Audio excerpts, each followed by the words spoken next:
Hello po, ako po si Roxy Fedlim at ngayon ay gagawa ako ng video tungkol sa pagkikipagkapwa sa tahanan. Pagising ko pa lang, ako'y tumutulong sa aking mama sa pagtitinda sa aming maliit na negosyo.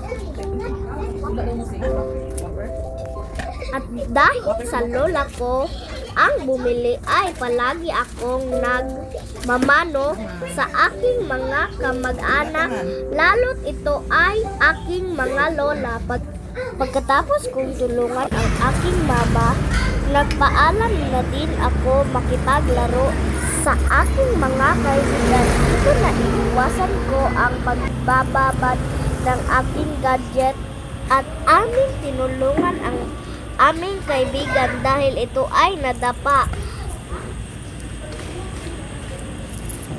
Hanggang dito na lamang po. Salamat!